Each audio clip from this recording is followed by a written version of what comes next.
Hello दोस्तों, स्वागत है आपका आपके अपने YouTube channel SK study classes में।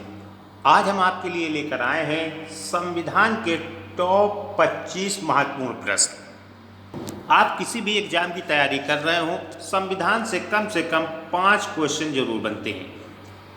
तो सभी एग्जाम की दृष्टि से ये क्वेश्चन बहुत ही महत्वपूर्ण है, तो सेशन को लास्ट तक देखना है।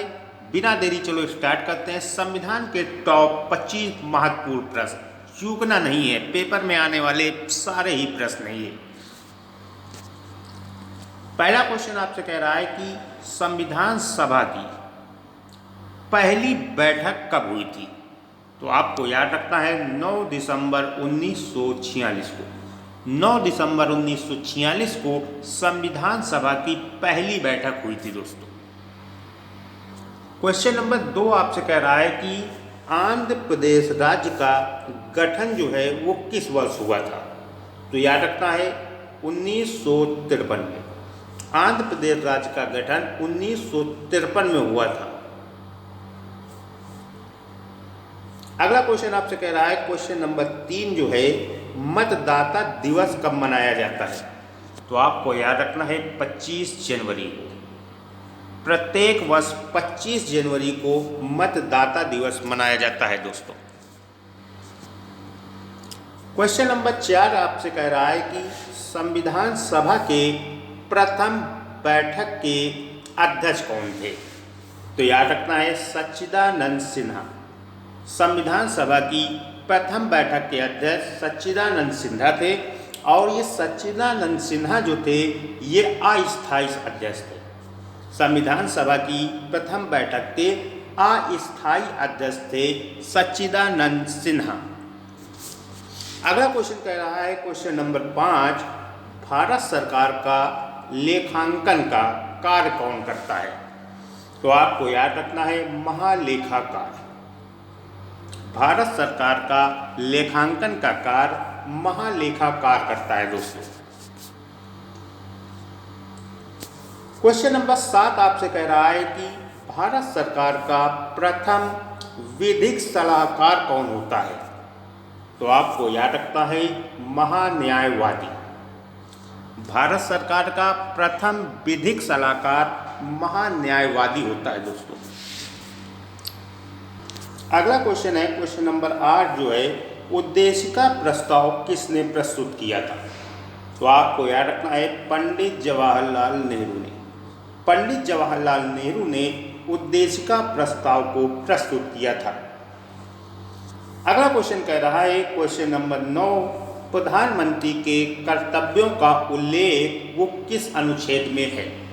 तो याद रखना है अनुच्छेद 78। अनुच्छेद 78 यानी आर्टिकल 78 में प्रधानमंत्री के कर्तव्यों का उल्लेख दिया गया है संविधान में। अगला क्वेश्चन कह रहा है, क्वेश्चन नंबर 10 जो है, भारत में संविधान सभा के निर्माण का आधार क्या था। तो याद रखना है कैबिनेट मिशन योजना 1946। भारत में संविधान सभा के निर्माण का आधार था कैबिनेट मिशन योजना 1946। यानी कैबिनेट मिशन योजना 1946 के तहत संविधान सभा का निर्माण हुआ था। अगला क्वेश्चन कह रहा है, क्वेश्चन नंबर 11 जो है, प्रस्तावना में भारत शब्द कितनी बार आया हुआ है।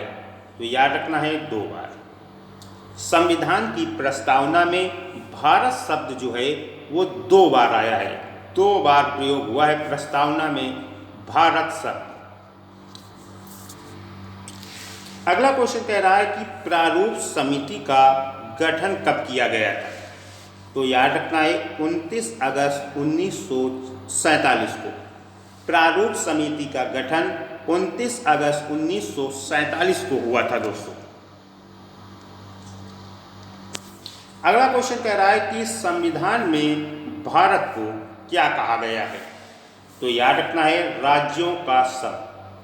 संविधान में भारत को राज्यों का संघ कहा गया है दोस्तों। अगला क्वेश्चन आपसे कह रहा है कि भारत के संविधान को लागू कब किया गया था। तो याद रखना है 26 जनवरी 1950 को। भारत का संविधान 26 जनवरी 1950 को लागू किया गया था।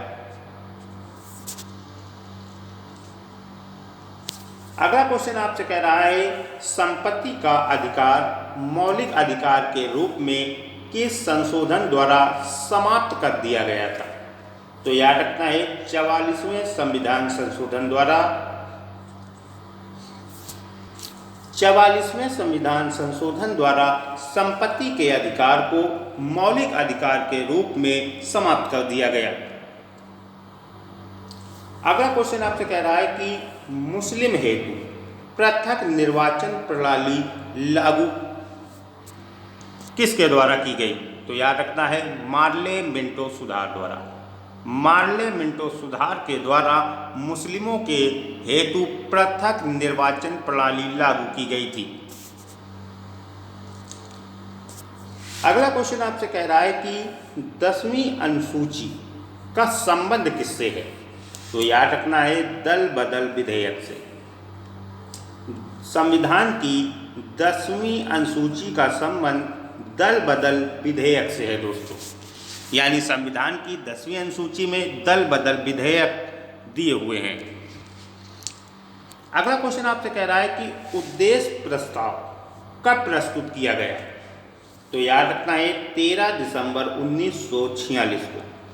उद्देश्य प्रस्ताव जो है वो 13 दिसंबर 1946 को प्रस्तुत किया गया था। अगला क्वेश्चन आपसे कह रहा है कि नगर पालिकाओं को संवैधानिक मान्यता किस संशोधन द्वारा प्रदान की गई? तो याद रखना है 74वें संविधान संशोधन द्वारा। नगर पालिकाओं को संवैधानिक मान्यता जो है वो 74वें संविधान संशोधन द्वारा प्रदान की गई थी। अगला क्वेश्चन आपसे कह रहा है कि झंडा समिति के अध्यक्ष कौन थे? तो याद रखना है जेबी कृपलानी। झंडा समिति के अध्यक्ष जेबी कृपलानी थे। अगला क्वेश्चन आपसे कह रहा है कि धार्मिक स्वतंत्रता का अधिकार जो है वो संविधान के किस अनुच्छेद के अंतर्गत आता है? तो याद रखना है अनुच्छेद 25। धार्मिक स्वतंत्रता का अधिकार संविधान के अनुच्छेद 25 में दिया गया है। अगला क्वेश्चन आपसे कह रहा है कि पंचायती राज दिवस कब मनाया जाता है? तो याद रखना है 24 अप्रैल को। प्रत्येक वर्ष 24 अप्रैल को पंचायती राज दिवस मनाया जाता है दोस्तों।